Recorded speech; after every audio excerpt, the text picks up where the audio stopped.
राष्ट्रवादीच्या शरदचंद्र पवार गटाच्या चिन्हाचा लोकार्पण झाले. या संदर्भात आपल्यासोबत बोलण्यासाठी आहेत राष्ट्रवादीचे आमदार अमोल मिटकरी. लोकार्पण झाला चिन्हाचा, काय प्रतिक्रिया? पहिली गोष्ट, रायगड या पवित्र स्थळी कुठल्याही पक्षाच्या चिन्हाचं लोकार्पण होणं हीच मुळात चुकीची बाब आहे. दुसरं असं आहे की ते चिन्ह मिळाल्यानंतर सर्वच समाधानी असते, तर कर्जत जामखेडचे आमदार, त्याच्यानंतर घनसावंगीचे आमदार म्हणजे टोपे साहेब आणि बालमित्र मंडळ अध्यक्ष हे दोघंही तिथे अनुपस्थित का आहेत आणि एकटेच तिथे आव्हाडच तेवढे दिसत आहेत, मग बाकीचे कुठे आहेत? म्हणजे हा तुतारीचा निर्णय यांना पटला नाही का? दुसरं असं आहे की या गोष्टीचा तर पहिल्यांदा मी निषेध व्यक्त करतो की अशा पद्धतीनं राजकीय स्वरूपाचं लॉन्चिंग रायगडसारख्या पवित्र मातीत करणं अत्यंत चुकीचं आहे, हे निषेधार्ह आहे. रायगडच्या पायथ्याशी जर हा कार्यक्रम झाला असता तर त्याचं एक वेगळं समाधान वाटलं असतं. तुतारीचा आवाज हा घड्याळाच्या टिकटिकीपेक्षा मोठा असतो असं सध्या एक समज जो आहे तो फैलवला जातोय किंवा तसं बोललं जातंय, नेमकं काय बोलतो? तुतारीचा आवाज निश्चितच टिकटिकपेक्षा मोठा असतो. तुतारी साधारण शिवरायांच्या काळामध्ये माझ्या माहितीप्रमाणे 2-2.5 किलोपर्यंतची तुतारी असायची, पण ती तुतारी उचलायला मनगट लागतं आणि घड्याळ मनगटावर असल्याशिवाय ती तुतारी वाजू शकत नाही. आणि कोणी तसा प्रयत्न केला असेल तर तो अत्यंत हास्यास्पद आहे. त्याच्यामुळे तुतारीचा आवाज जरी मोठा असला पण तुतारी वाजवणाऱ्याचं तोंड तेवढं मोठं असलं पाहिजे. आता तुम्ही तुतारी वाजवण्याचा जो संदर्भ दिला, काल छत्रपती संभाजीनगरमध्ये बोलताना तुम्ही जितेंद्र आव्हाडांना एक आव्हान दिलं होतं की त्यांनी तुतारी वाजवून दाखवली. तुम्ही 1 लाख रुपयाचं जे बक्षीस त्यांना देणार होता, आज त्यांनी तुतारी वाजवली.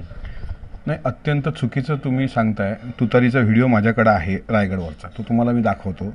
हे बघा, याच्यामध्ये आव्हाड साहेबांचं पोट पुढे आलेलं दिसतंय आणि मागचे मावळे तुतारी वाजवताना दिसत आहेत. माझं त्यांना आव्हान असं होतं की त्यांनी एकट्याने तुतारी वाजवावी आणि तुतारी वाजवताना पोट आत असतं, असं पोट आत असतं. यांचं पोट बाहेर दिसतंय, मागच्या लोकांचा आवाज दिसतोय. त्यांनी एकट्याने तुतारी वाजवावी, तुतारीतून आवाज काढावा. माझ्याकडे 1 लाख रुपयाचा चेक आत्ता सध्या आहे. तो चेक मी ज्या दिवशी अधिवेशन असेल त्या 2-3 दिवसामध्ये डॉक्टर जितेंद्र आव्हाड यांना तो सुपूर्द करेल. पण चॅलेंज पूर्ण झालेलं नाही. आवाज एकट्याने तुतारी वाजवून काढावा असं मी विनंती केली होती. आणि दुसरं असं आहे की छत्रपती शहाजी राजांनी वयाच्या 16व्या वर्षी शिवरायांना राज्यकारभार सोपवला होता. वयाच्या 61 वर्षाचे लोक तिथं स्वतःला राज्यकर्ते म्हणून घेत असतील तर हे पण हास्यास्पद आहे. त्यामुळे आव्हाडांनी केलेलं चॅलेंज हे अपूर्ण आहे. सुरात सूर मिसळला आहे. आव्हाडांनी कट्टर हिंदुत्ववादी सिद्ध करायला शंखही वाजवावा आणि शिवरायांचा मावळा हे सिद्ध करायला तुतारी एकट्याने वाजवावी. आपल्या गोरगरीब माणूस आहे मी, करमुसेसारखा. एका करमुसेला हाणू शकतात ते, मलाही मारू शकतात. पण 1 लाख रुपये माझ्या खात्यात आहेत सध्या. तो चेक काही बाउन्स होणार नाही. अजितदादाच्या कृपेमुळे माझ्या खात्यात तेवढं बॅलन्स आहे सध्या.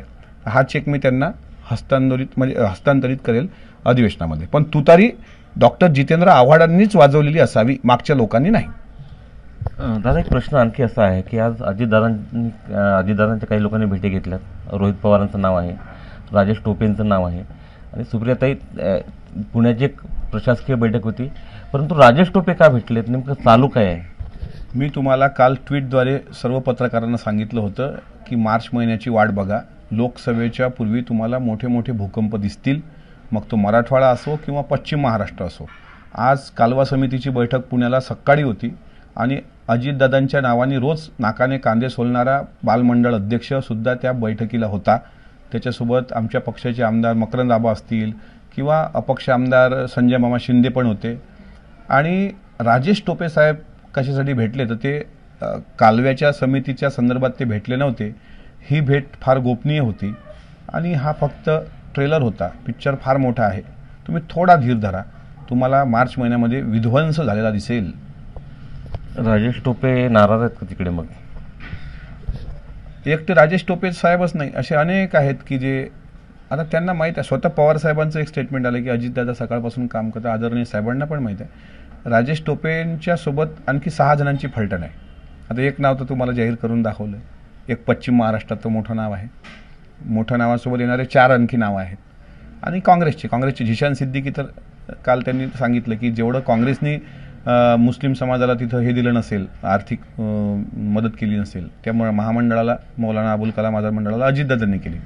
त्याच्यामुळे आगे आगे देखो होता है क्या. पश्चिम महाराष्ट्राचा संदर्भ दिला. पश्चिम महाराष्ट्रातलं नाव म्हटलं तर जयंत पाटलांचं नाव होतं सध्या शरद पवार गटात. जयंत पाटील आहेत का ते? नाही, ते मी आता सध्या काही सांगू शकत नाही.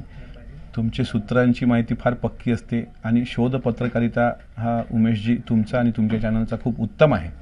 त्याच्यामुळे माझ्यापेक्षा अधिक तुम्हाला याचं ज्ञान असेल आणि आहेच, त्यात काही दुमत नाही. तुम्हाला पण माहिती आहे ते नेते कोण आहेत. एक शेवटचा प्रश्न विचारतो. जेव्हा चिन्ह शरदचंद्र पवार गटाला दिलं गेलं, एक सोशल मीडियामध्ये एक ट्रेंड सध्या चालतोय की तुतारी की मुतारी असा एक ट्रेंड चालतोय, काय सांगाल? पहिली गोष्ट, तुतारी हे चिन्ह दिलेलं नाही. निवडणूक आयोगाने दिलेलं चिन्ह तुतारी वाजवणारा माणूस. कारण त्यांच्याकडं तुतारी चिन्ह वाजवणारा माणूस नाही ना, वाजवणारी माणसं सगळी आमच्याकडे आहेत.